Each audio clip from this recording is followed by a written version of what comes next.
Let's begin this hour with a safety assurance from Nigeria's defense headquarters, asking Nigerians not to panic over the presence of some United Nations peacekeeping fighting vehicles and equipment cited recently in a viral video in Edo State.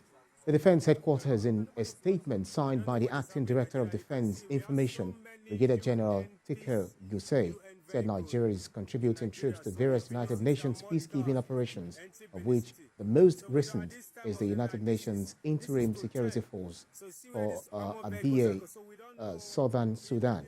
It also stated that the mission is commanded by Major General Benjamin Olufemi Sawyer, of which the United Nations doesn't have its own troops, but has entered into an agreement with troops contributing countries to provide the personnel and equipment for operations in its various missions.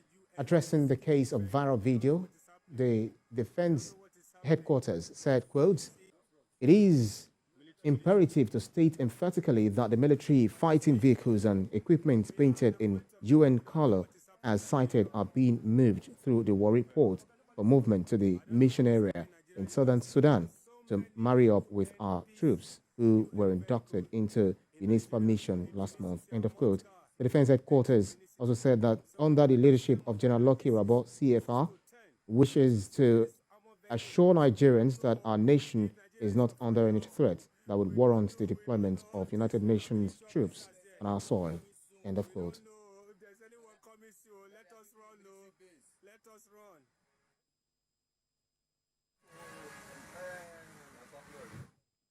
To walk us through this development, let's bring in a security expert, Inko Taria Ikwalibo, who is joining us via Zoom from Jos, the Plateau State capital.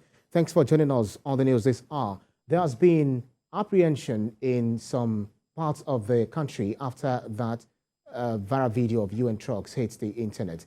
As a security expert, what were your reactions when you first saw that video? Thank you for having me.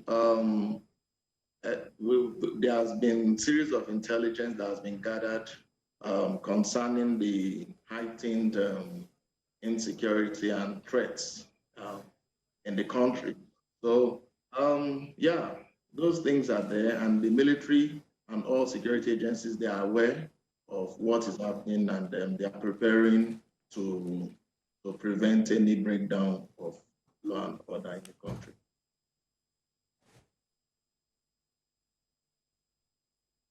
Right. How best do you think Nigerians should be reacting when such a serious issue is seen or captured online? Well, naturally, people will be agitated, particularly with what is happening in Benin. There's a video evidence of the presence of United Nations military. So it's naturally, the natural response would be for people to be agitated, people to be asking questions. And unfortunately, the military is not coming out clear to tell the Nigerians what is really happening. So there is this suspense in the air, and everybody's just being agitated.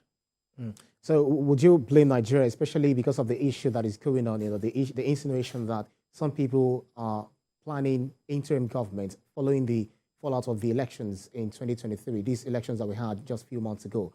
Do you feel that could have led to the uproar regarding this issue? Yes, to an extent, that could have contributed to what is happening now. But the issue of interim national government, for me, should not even arise. An election has been conducted, though we're not very happy with how it was conducted. But then the option available to us is to use the courts. So Nigerians and the parties involved should exhaust the judiciary option. And then it is after that if there is need for escalation, it can be escalated. So interim national government for now is uncalled for. Let me quickly get your opinion before I let you go. Talking about in Kaduna State where 10 students were kidnapped yesterday, How best do you think Nigeria can be secured at this moment? Because, during the election, it was as if, following the cash crunch, the CBN policies and all that, we felt, okay, there is nothing about banditry, or little was said about them. How do you think Nigeria can best be secured at this moment? Where are we moving to? It is no news in this country that Nigerians are vulnerable. The level of security provided by the federal government is grossly inadequate and insufficient. So Nigerians are very, very vulnerable. The best part of the CBN policy was the aspect that we thought would eliminate kidnapping and banditry because of lack of accessibility to cash, to raw cash. But now that, and of course, it's on record that during that period, there was a downscale, a drop in such nefarious activities. But now that the cash has returned back in circulation, we see things, kidnapping taking place. Even in Plateau State, in Jos, there was a kidnap case in my area just last week. A boy of 6 years old was kidnapped from our community. So Nigerians are vulnerable. Government have not been able to provide security for its citizens, and Nigerians are at the mercy of these criminal agents. Right. Security expert Inko Tare Palibo, thank you so much for your keenness of insight on this issue. Thank you. Thank you.